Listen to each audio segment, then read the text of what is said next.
Some time ago, I posed a question: can you beat Final Fantasy VII Remake without changing the starting equipment? Now, you're gonna have to watch that video to find out how the run went, but since Final Fantasy VII Rebirth is now on PC, I decided to ask the question again. Welcome to the Final Fantasy VII Rebirth Starting Equipment Challenge Run. Cloud tells the story of how Sephiroth turns evil, and while this is going on, I'm going to go over the rules for this run. First, we are playing on normal. It's the hardest difficulty that I can start with, as this is my first playthrough. Second, we cannot change our equipment. That means weapons, armor, accessories, whatever is equipped cannot be changed. However, rule 3, we are allowed to change our material and change our weapon perks. The final rule is a soft rule. No over leveling. Each section has a recommended level, and I'm going to try to be as close to that recommended level as possible. With that out of the way, let's begin this challenge. On our way up to the reactor, there are a number of items and materials you can pick up and equip. The downside is they're only available in this storytelling section, so they're no use to me in the future. At some point, we can start controlling Sephiroth in fights, which is fun, but since this is the only time you can control him, I'm not going to go over him. However, I am going to go over the first boss of the game, Materia Keeper. This is the tutorial boss, teaching you the importance of switching characters, as the boss will capture Cloud and you need to cast fire to free him. Next up is Stagger. When an enemy is staggered, they take more damage. Or in the boss case, you get to phase 2, where the boss is now on the ceiling. Once again, use fire to bring it down. This is to teach the player to use spells or abilities to help take care of the boss. Focus on staggering the boss for phase 3, where we get introduced to synergy abilities, where two party members will team up to put a strange face, to do damage, and later on other bonuses. In this case, it gets the boss off its platform. I stagger the boss again and go for a Sephiroth limit break.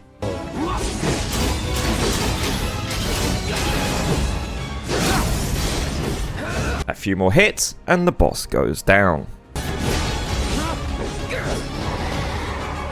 You know the story. Sephiroth learns about Genova. What? No Genesis showing up and telling him? Sephiroth locks himself away in the new redesigned Shinra Manor. I kinda missed the old layout. 7 days later, he burns down the town and we gotta slowly move Cloud around. What, no rescuing some kid's mum for the final wonder? Tifa's dad gets killed, Tifa gets hurt, and well, we know the rest. Cloud doesn't, so we cut to white. Then Aerith asks the important question. Does that make me a dumbass? Yes? Cloud and Tifa then spend a moment not before Sephiroth showing up and messing with Cloud, telling him that's not Tifa. Cloud, in an act of intelligence, asks Tifa how is she alive after getting 19 inches of Sephiroth. So she shows him the scar. With that, chapter 1 is done. Only 13 more to go. We're in Kalm, our first town of the game, so we get introduced to a lot of stuff here. The main minigame, Queen's Blood, a card game that I will play throughout this adventure. I would explain it to you, but for the sake of this video, I'm going to leave it out. It's not like this is FF8 where we use the cards to get overpowered, it's just a fun thing to do while on our adventure. We get told about weapon upgrades, a returning mechanic from Remake. Functions the same, but you can select bonus modifiers to your weapons. I don't explore that much, but later on I start switching the modifiers. The main thing is it can increase the amount of material you can equip to your weapon, which is useful as we don't have many material slots. We learn about folios, a new way of powering up characters. We can use SP, which we earn by special items or leveling up a character, their weapon, and or the party level. Look, I don't know how I earn all the SP, all I know is I got the SP. SP is spent on the folio. This can upgrade stats, but mainly teaches characters new abilities like elemental spells that don't cost MP, or what we really want, the synergy abilities. There are two types. Ones that require certain bars to be filled with both characters, and the second is an ability that can be used anytime in combat by pressing the R1. Yes, the block button also brings up the new menu. Finally, we have relationships. You can talk to party members at certain points, and based on the response you give, can change their relationship with you. You can see how a character feels about you with an icon above their head. Just to piss off Maiden and Mew, the two Clara fans, we're going to be rizzing up Tifa. I won't focus too much on this as this mainly affects one scene and a battle later on, but it's a nice RPG mechanic. The light blue one? With a bit of green in there? Yeah. We have to go on a date with Aerith, which is a bad idea as Shinra turns up looking for us. We manage to escape and meet up with the team, and Tifa is looking jealous. Luckily, Barrett diffuses the situation, telling us no more dates. That's what you think. We now enter the open world where we can do a bunch of exploring, like find life springs, find temples to power up summons, sign quests, climb towers, all great stuff, which we're going to do some of, as Chadley will give us some nice materia. But for the sake of keeping this video somewhat at a reasonable length, I'm only going to cover the stuff that is important to the powering up, or what I find challenging. We also learn about the transmuter, a device that turns stuff we pick up into items, accessories, and equipment. I'm getting massive Kingdom Hearts 3 let's find the ingredients vibes from all this. But the items we can make from this are going to be super useful, so I'm going to pick up whatever I come across. Back to the story, we need chocobos to cross the swamp. So we go to a chocobo farm to be told we got no chocobos, so go catch a chocobo. Gotta sneak up on it. And each open world area of the game has a chocobo catching section, except 2, but sneak up to the chocobo and you're done. Before I cross the swamp, I go do some side quests to see what they're really like. I end up fighting a wolf. Okay, this should be easy. Oh shit. This mini boss likes doing an attack that bursts out flames that I can't really dodge. I can block, but it still does decent damage to me. Luckily, because I'm taking so much damage, everyone gets their limit break, so I spam those and waste a lot of potions to keep my HP topped up, but the wolf goes down. After getting sidetracked by my first summon cave, it's time for the snake boss fight. Originally an enemy designed to wipe out the party and force you to get a chocobo, has now been, I guess, demoted to boss since it's now killable. Except I die. First phase is fine, but in the second phase it can eat a teammate, taking them out of the fight, do enough damage to bring that player back in. The third phase it burns the lake, so the ground is the safe spot. This is what killed me the first time, and the fact that I thought I could block and tank the fire breath attack. I could not. Best to hide behind something or just dodge roll out the way. Honestly, something I noticed is blocking is kind of useless in this game. It's kinda there for one of the synergy menus. Speaking of, I did upgrade the folios of the team. This helped me do more damage and granted me a new synergy attack. With that, the boss goes down. Let's dance, asshole.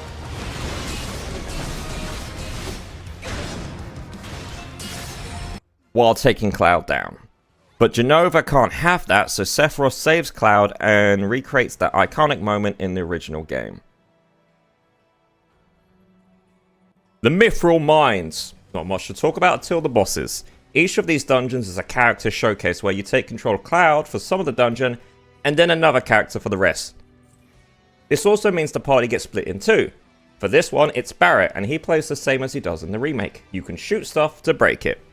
Cloud's boss fight is with the Turks, so I focus on Elena first, though she likes running around and focusing on a party member that isn't attacking her. Luckily, the new mist potions I crafted help out as they heal everyone. With a few limit breaks and a synergy attack, the Turks go down. So I guess it's Barrett's and Red's boss fight against the Mythril Golem. It's weak to Thunder, so I spam Thunder twice to kill the head to put pressure on it. Then build the stagger bar. While it's in stagger, try to do enough damage. Second phase, it gets bigger and has more breakpoints on it. Focus on the head again to repeat the first step, occasionally switching to other weak spots to get rid of them. Use the synergy ability to block its projectiles. With that, the Mythril Mines are cleared.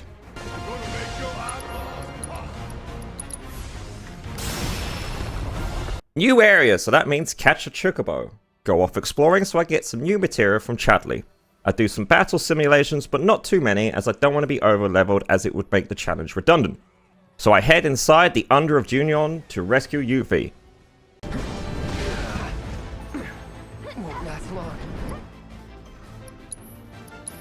Restart the boss fight as I didn't heal beforehand, also gives me time to set up some materia.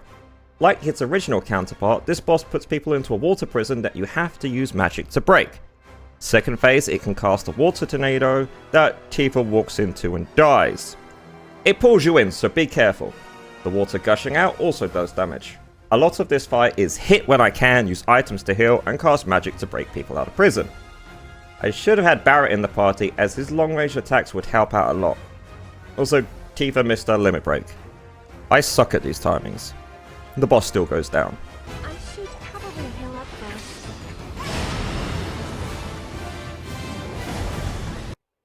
And we save Yuffie with the power of almost touching her chest. Yuffie introduces herself. My name is Yuffie, materia hunter and elite ninja operative for the interim Wutai government. Yuffie wants help assassinating Rufus Shinra. I'm on board, but an old flame shows up. Then leaves. After some side quests, we use a dolphin to get to a ship to use as an elevator. To skip a long section, Cloud, Tifa, and Aerith disguised as Shinra troops. Cloud gets promoted to captain and is tasked with finding his squad. This is all for a rhythm minigame. You remember the honeybee inn? Well, it's back for the parade. We don't win. Roach does, but we get to talk to Rufus, who's all like, yeah, I don't give a shit about you guys, just take care of Sephiroth. Yeah, we were doing that anyway, but then Yuffie tries to kill Rufus, who is all like, nah, I hate you all again. Back to the action, we are now with our inventory boys killing off other Shinra infantry. Since these are my boys, I waste healing items on them to keep them all alive. Finally make our way to the Roach boss fight. Roach is weak to fire. Better to use fire when he moves away, as he can interrupt the spell. I try to dodge and block. Sometimes it works, other times you can figure it out. The fight itself is not too bad. A limit break with no stagger bonus still does good damage. Roach goes down.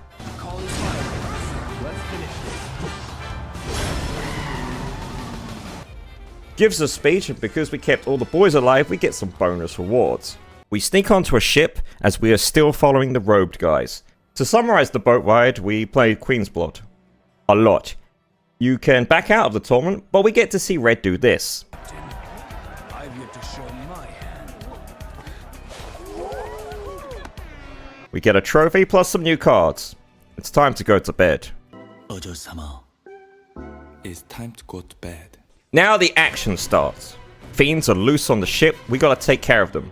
Eventually we see the fiends fuse with the rogue guys to create new fiends. Oh no! But we take care of them.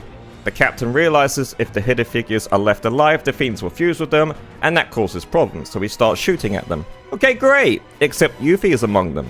She manages to dodge, and with the robed guys dead, we've got no problems. Unless you played the original, then you know what's coming. Jenova boss fight. Phase 1 of the boss is stationary, so I use Barret to stay away from any melee attacks it has. Dodge the Gus, as it can cause poison. Jenova fires lasers, I just dodged them last second. Shoot the head when it appears, it's weak to physical, so an overcharged shot almost wipes it out. This causes pressure that helps build up the stagger quicker. Second phase, Jenova can now move around, though it's similar to its first strat, but you just gotta dodge its physical attacks. It will also have a shoulder you need to destroy, as well as the head to cause pressure. The shoulder is weak to elemental, so I spam magic on it. Third phase, it uses tentacles.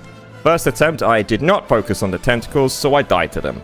Second attempt, I did actually partially focus on them, but for the final stagger, I had Barret and Cloud use their limits. Jenova gets destroyed. Sephiroth is like, don't trust her, and Cloud is like, I'm no fool. Right. We arrive at Costa del Sol, where we have to do at least 2 minigames, but I do them all. Why? Well, we want to go to the beach, and we need swimwear, but the only way to do that is by playing minigames. So I do. Now on the beach, we run into Hojo with the ladies. He summons some fiends, we decide which group to help, which is mainly what party members do you want for the boss battle. Then for the boss fight, which is heavily scripted. You gotta wait for each party member to be captured. It will capture a party member after it's been damaged enough. Doing this until only Cloud remains. Then, as Cloud is about to be captured, Yuffie comes in with the save. Now the real fight can begin. The mist and screech attacks, I jump backwards. The laser boss, I try to jump to the side. The same with the drill attack. The boss will eventually do a sonic blast, so I jump away. It has a range, but it's not that big. Its spinning attack is the annoying one, as I thought I had to get hit by it, as when I do, it stops. When I don't, it kept going and going and going. Basically, you gotta dodge it for a little while, then it will stop. My impatience got the better of me. The boss will overheat, giving you a chance to beat it up. To be honest, it's not a hard fight. Sure, I had to use a lot of heals, but I'm fighting these bosses for the first time, so it's gonna be rough. Yuffie teams up with Johnny. You guys remember Johnny from the remake? To save the day once again. Gonna get sticky! Okay, it's off to Mount Corel, and Yuffie finally joins the team. She's been wanting to join since Junon, but now has proven their worth by saving the team. I do some side quests before heading into the mountains, where the lift is broken, so we gotta walk. Get split into 2 teams again as Aerith is struggling. Hey! Thanks for having me! We can thank them later as the Turks have left us a present. This boss gives me flashbacks to the Copter Beyblade mechs from Crisis Core and FF7 Remake. Luckily, this one is manageable. Dodge the fire attacks, which leave fire on the ground. The boss does so much fire attacks, it needs to cool down, which is your chance to attack. Using lightning will cause it to be put into pressure, making it easier to stagger, but only when it's in cooling mode. Dodge the sleep clouds, like the name suggests, puts party members to sleep. Not a bad fight, then it starts firing the laser which you need to dodge. You can't block, as if you get hit enough times it will just kill you. So Cloud dies, but a Phoenix Down brings him back and the boss gets chilled out.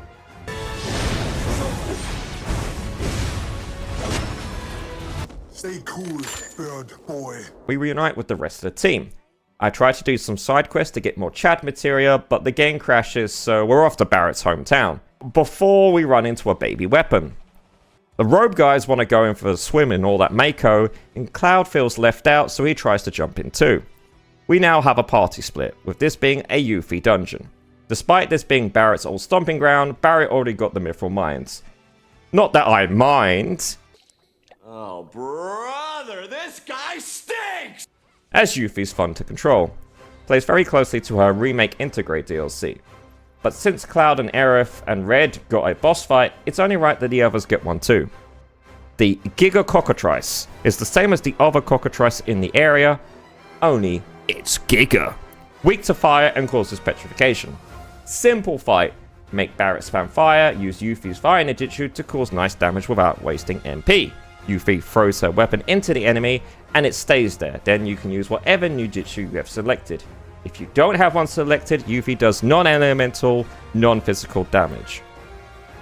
The second phase is where things get interesting. It creates tornadoes that you have to cast fire on when the boss is close to one. This causes pressure on the boss. Fail to do so and the boss can do big attacks for a lot of damage using said tornadoes.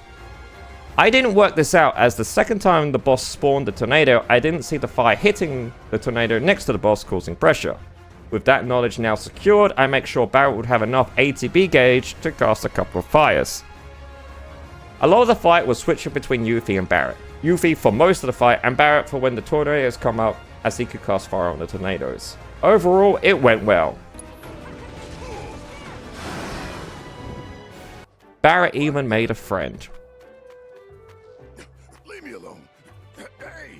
Now we return to Cloud's party, where you can make a minecart ride fun for Barrett or Yuffie.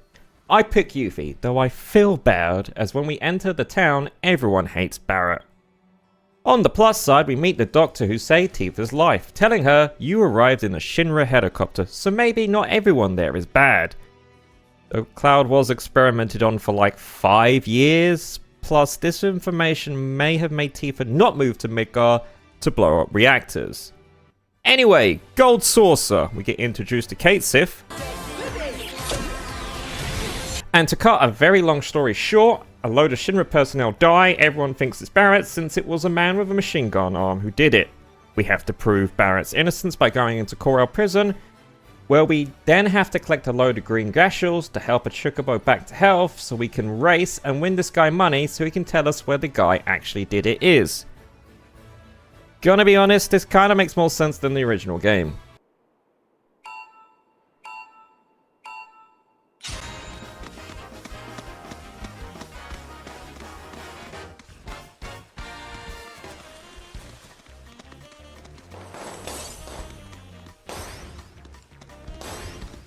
One Chocobo race later, we arrive at the dying boss fight.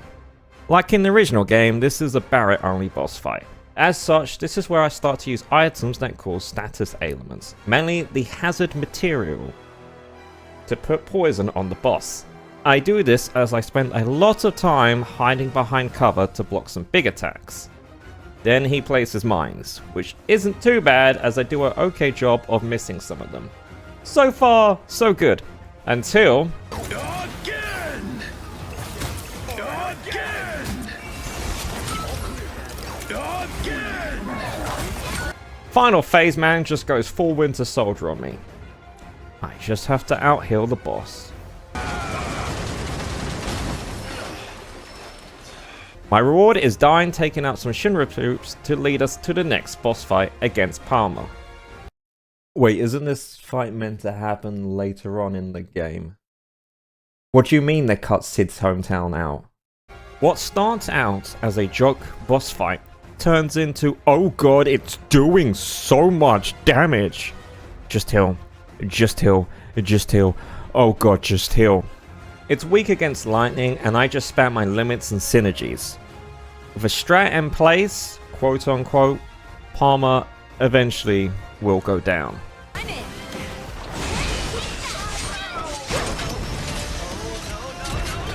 Anyway, Dio turns up with a vehicle. No, just a giant buggy. Ready for a technical phase 3 of the Palmer fight, as you control Barret shooting Palmer's mech and a number of Shinra mechs and enemies in an on-rail shooter section. Not much to say, just shoot everything. Okay, now Palmer is down.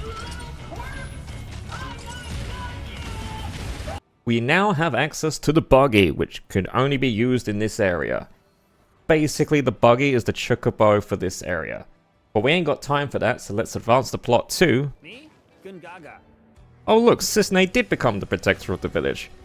Well, that's great and all, but we're not here for the plot, so let's rush over to the reactor as the boys group up to see what's going on. Scarlet shows up and throws spores at us. Gotta fight 2, then 3, but in the same fight as the 3, the boss will also join in. Yay. Similar to the specimen in looks, this boss absorbs the Mako to get buff. I thought I equipped a debuff materia, but no. Immune to magic, so the plan is to use Cloud and Cait Sith to boost my attack, Barret on heals, along with Cloud occasionally. This is a very long fight, but it keeps getting its big attack off, forcing me to waste turns healing and reviving teammates. Eventually, after a few limits, I get it to the second phase, where instead of having a big attack, it can have 2 buffs at the same time. Which makes the phase a joke, as I can dodge or just block attacks. The boss does a panic mode where it gains a load of buffs, but is poisoned. This is fine, as it's dead in 2 hits. Scarlet gets in our armored core and blasts the boy, so it's up to the ladies to save the day with chocobos, grappling hooks, and boss number 2. The gimmick of this boss fight is every time you destroy the arms, Scarlet will summon a new one with a different attack styles. Basically, the destroying of the arms can be seen as different phases of the boss. All of the arms are weak to lightning, except for the final phase ones, which are the fists. This is a very long fight of trying to out-heal the boss while doing damage. I do so little to the final phase weapons that I start learning the attack patterns and movement that I can dodge a lot of its attacks. This fight is very much a grind fest, and since I've done a lot of grinding in my day, I will win out. Especially when it comes to Yuffie using her limit.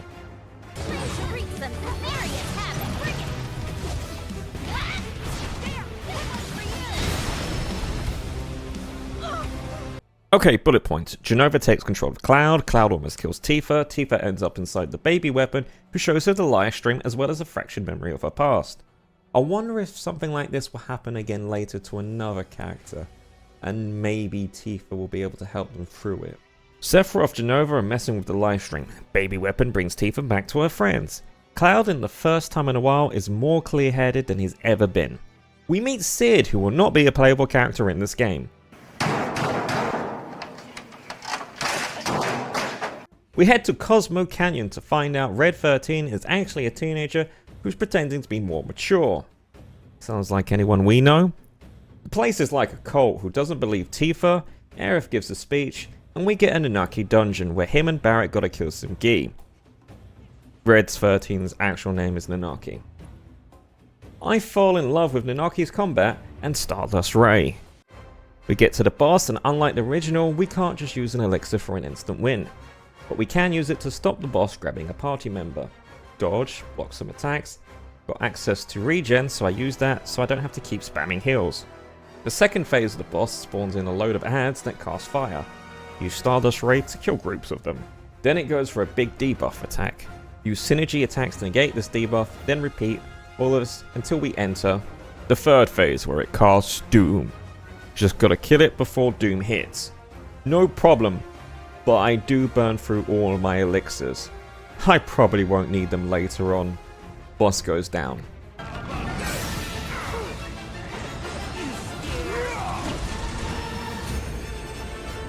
Nanaki finds out his dad was actually a badass, and the Gi want to make a deal with us. So after making my way through the Gi village, it had some very annoying fights. Gi are the ones who made the black materia, so they can end themselves since they are dead and can't enter the livestream, as only people born of this planet can, and they are aliens, so they made the black materia so they could technically cease to be. We agreed to get it, only to keep it away from Sephiroth, as its power must be insane if the ancients took it and hid it. Black robes show up to tell us to go to Nibelheim. We go there and the town is fine. Shinra rebuilt it as a clinic to help black robe people, and the people in Nibelheim acknowledge that this place was destroyed and rebuilt, but it's no longer Tifa and Cloud's home. They tell them to move on. I don't know if I like this more than the original when all the town folks were in denial about the whole town being burned down. Also, we are here so Cait can access a Shinra terminal to find info on the temple holding the black materia and the key to said temple. And we can't access it, so we have to find a Shinra employee who has the access, but they are at the Mako reactor doing an inspection. Also some B-plot of Glenn teasing Rufus, making him go to war with Wutai. Head to the reactor to find this guy, see Wutai soldiers, but enough of this plot, it's boss time. The Devil variant is okay. It casts poison, which I just leave alone. Its attacks are easy enough to dodge, casts Fire Auger, which can be annoying. So far the boss is manageable. So it shadow clones Jitsus itself. Okay, 2 might be a bit of a problem. I managed to keep up, so it decides to cast another shadow clone, so now I've got 3 of them fighting me. I do burn through some mist potions and Phoenix Downs, but the clones have less health than the original, so the fight's not too much trouble, especially when you use some limits. Cait Sith gets the pass, heads into Shinra Manya for the Cait Sith dungeon, which involves throwing fucking boxes. I'm quickly going over this section, but fuck the box throwing in this game. I came here to kick fiends and level up materia, and I'm all out of both with these fucking boxes. Cait Sith gets a solo boss like Barrett, and oh boy is it kicking my ass a lot. I equip some material and weapon bonuses to increase Cait Sith's health and defense. The boss swaps between melee and magic. Great, but for some reason my dodge seems to work only half the time. A lot of this fight is using Mog as a distraction, and I hope I can get a dice roll with regen. Do enough damage and the boss starts attacking aggressively. Now really gotta use Mog as a distraction. Use a hazard waste to poison the boss, and a lucky limit makes short work of this guy. Then more boxes. Fucking...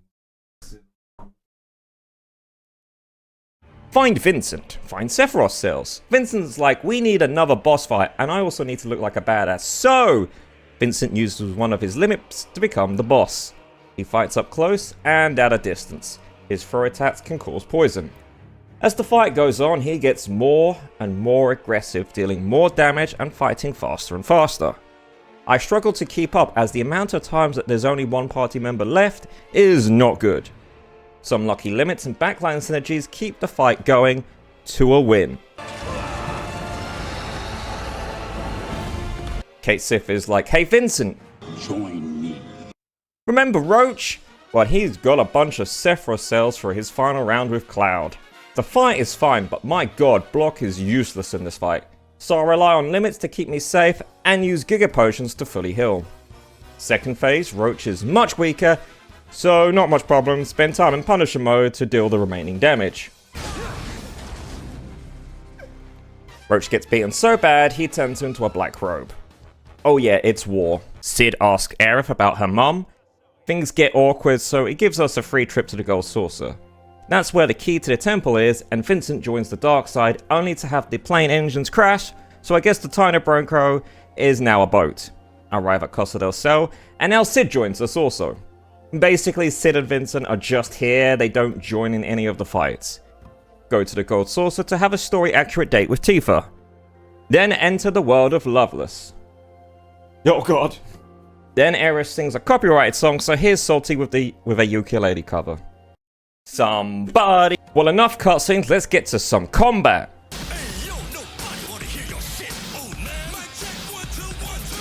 I said combat, not a rap battle. First round, we fight a bunch of thugs. No notes. Second round is against cactuars that look like the Don. That must have been a prickly experience. Oh, brother, this guy stinks! Have to wait for them to attack before you can damage them. Easy. Third round is against Don Thornberry. Is there anything the Don won't? This fight is a lot tougher with their instant kills move they like to use after they stun you. Keep up dodges and aggression, they should all go down. Fourth round is with the boss fight Abzu. He's back from the remake and has some instant kill moves too. His fight's not too bad. Abzu likes charging around, he gets enraged to buff his attacks, just a lot of out healing the damage and a couple revives. Use some synergy attacks to wreck Abzu. You can tell we're near the end of the game since we get a boss rush. It's the Turks again. Luckily we can rest before this boss fight. It's Rude and Elena, with Rude focusing on Cloud a lot, but I try to focus on Elena first. Eventually they activate the Turk 2-step. The first part of this move is they spam attacks to keep you away while they charge their big attack. Then they stop spamming attacks. This is your chance to go in and do enough damage to interrupt the attack, otherwise it can wipe the party. The fight itself is not too bad until they get aggressive, so I waste a lot of heals. I even ended the fight with only one hit point remaining.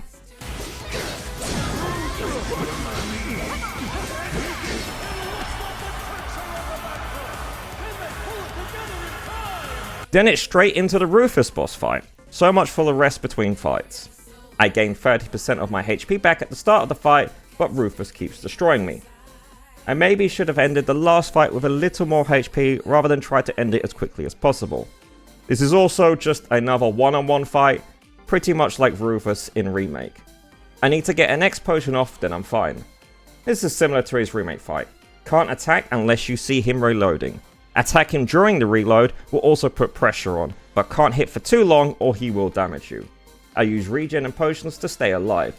Eventually his doggo joins, so I decide that's unfair and take out the doggo as quickly as possible. I use a limit to finish the dog, then back to Rufus for dodge, reload, attack until he's had enough.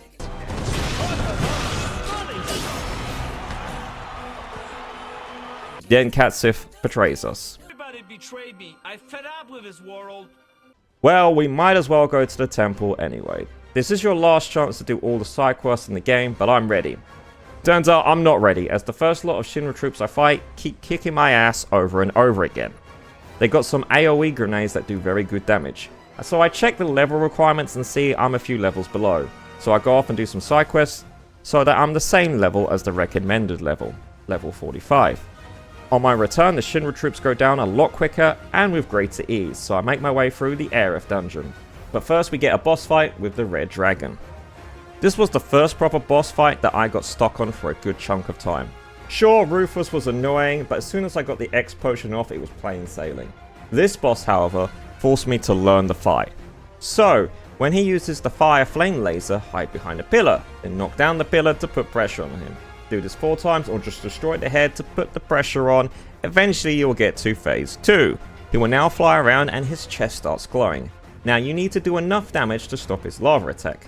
Similar to Crisis Core ability attack bosses have, doing certain amount of damage will cause a certain level of attack. The more damage, the lower the level. Level 1 and 2 can be dodged, but level 3 is you restarting this boss again. It wipes the party at half health, so your choice is to do damage or keep people topped up. or maybe cast Shell. A lot of my attempts were with Cloud, Yuffie and Tifa, but like I mentioned, they did not go well, so for the attempt you are watching, I switched Barret for Tifa for the long range attacks. The boss uses his tail swipe, which can hit twice. Feels like a callback to the Bahamut boss fight in Crisis Core, so good chance you block the first hit but still take damage on the second hit. Many of the boss's moves I tried to dodge but don't go well. Some other moves like the breathing on fire on the ground, I can get out of. If I don't, then that's 1k damage. But with the switch and me using Yuffie's ice abilities along with healing and limits, the red dragon gets burned. Fried, roasted, cindered? Let's finish this.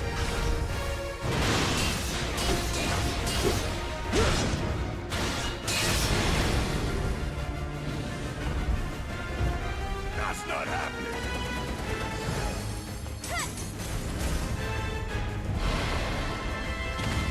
Once again, the party splits in two. We're just covering the boss fights, but Aerith in this section can absorb the livestream to get some buffs for like a couple of fights.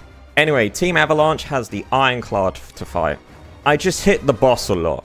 For some reason, the boss kept casting Fire Aggro on Barret, so I had to heal with Cloud a lot, but no gimmicks to this fight. So everyone uses their limit and an Avalanche 2-step to finish this guy off. It was hardly a boss fight, but if this was the remake, this boss would have about 4 unskippable phases. Speaking of 2-step, help the Turks fight some fiends only to fight the Turks. Reno is easier to pressure. He dodges all attacks, so I counterattack. Dodge, the counterattack, to put pressure on. As a result, I focus on Reno till he's out, then Rude next. Rude's a lot easier to dodge, but much harder to pressure. Gotta wait for his stance change, where he charges up mines, destroy the mines to pressure Rude. Some limits, synergies, and these two go down. Now it's Aerith and the gang's Turks fight. This time with Elena and Song. The fight starts out tough, but focus on one Turk, let's say Elena, makes this a lot easier. Red comes into his own in this fight. Stardust Ray absolutely wrecks Elena. The two boss combo with each other, so I just spent a minute dodging everything, eventually get Elena out of the duo, then Song. No issues with this fight.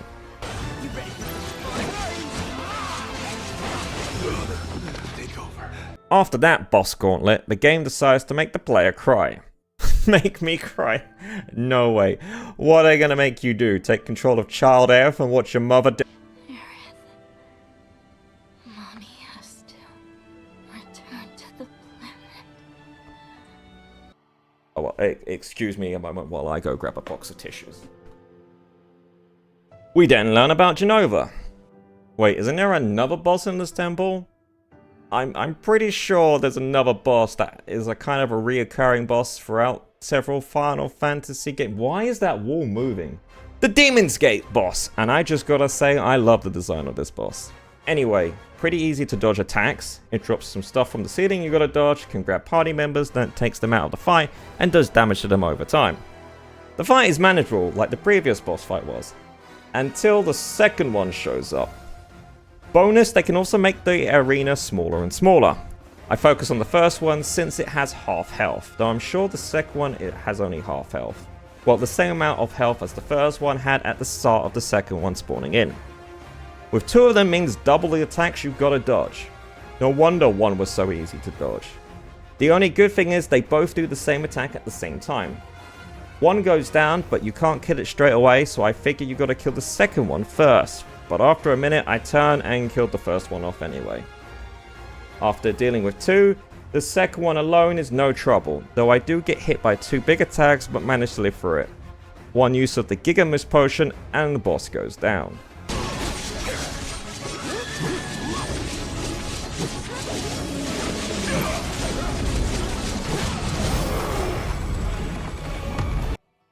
Hi, Salty here. There was a lot of story, so we're just going to condense it as much as I can. Cait saves the day, Cloud gives the Genova the black materia, everybody arrives at the City of Ancients, and Aerith gets FF7'd. Alright folks, it's the end of the game, so that means the final boss rush. Kind of. This next part goes on for a while since it's the Genova boss fight that you would fight after the Aerith FF7 incident. And the Sephiroth boss fight that you would fight at the base of the crater. Well, one of them anyway. The Genova fight is broken into 4 stages, and looking at my notes, I really did not say much for the first phase. You have 3 party members fighting Genova. Better start learning the attacks because this is one long fight, and Genova will be using a lot of these attacks for all of the phases. Much like that one fight on the beach, eventually Cloud gets left alone for phase 2. This is where I use a number of X potions just to stay alive. My thought process is, well, this is attempt 1, so I'm just going to learn the patterns, but I make it to stage 3. This gets more into a spectacle and a chance to show off the remaining party as everyone splits into a party of 2 and have to take out a section of Genova while standing on a falling rock. It's visually nice, but I just spam attacks and keep people topped off. Genova feels super weak in this phase, so I didn't put too much thought into it. The final stage, and I end up with a party with Barret and Cait Sith. Okay, the boss has some poison moves that I tend to just out-heal rather than use items to cure, as it wastes an action and I don't want to waste MP cleansing it. Luckily for me, Poison Cloud with a limit is enough to beat Genova.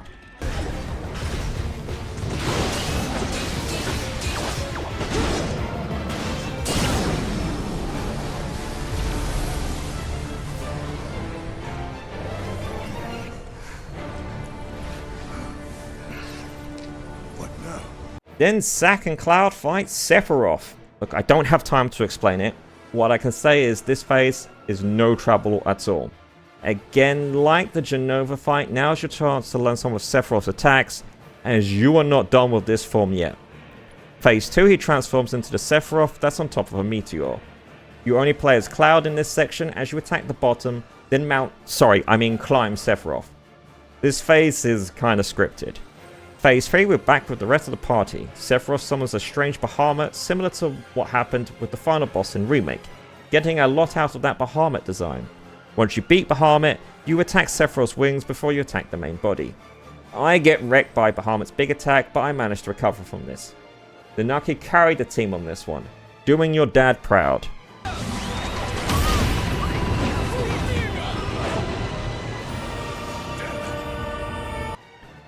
Phase 5, and Zack gets to fight this version of Sephiroth as well. You thought the final boss in Remake was convoluted. Oh boy, FF7's Rebirth's got you beat. While it is nice to play Zack again, before playing this I did the no leveling challenge run in Crisis Core Union, but this phase is still gimmicky.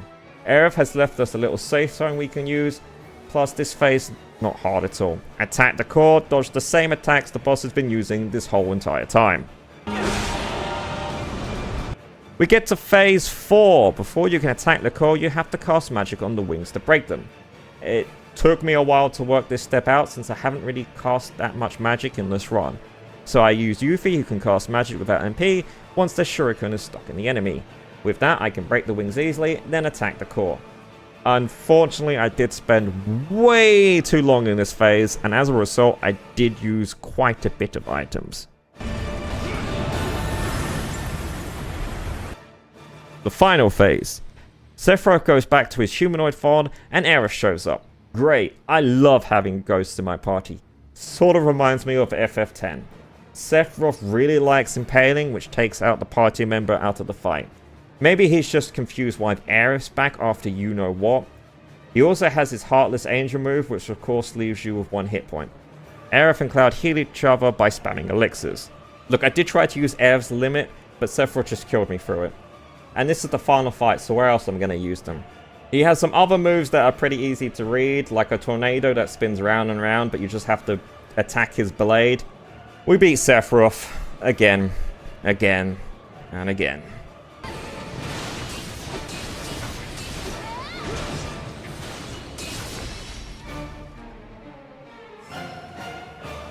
Aerith becomes a ghost and decides to start going the team. Oh yeah, Cloud's still under the influence of Genova, because we haven't had that livestream moment yet. Well, that was Final Fantasy VII Rebirth, a game I really enjoyed. The real challenge of this run was not being able to do all the side quests, as I could see how quickly overpowered I would get. Also, just learning the new bosses was fun, and using the materia along with the new weapon perks to get better stats, though the folio and synergy abilities make you overpowered. Overall, I would say this was a lot easier of a run than the Final Fantasy VII Remake, mainly due to the bosses in that game having moments where they can't be damaged and going on for like way too long. Let me know what you think in the comments section down below, and if this video gets to 1,000 likes, I will do this run on hard mode.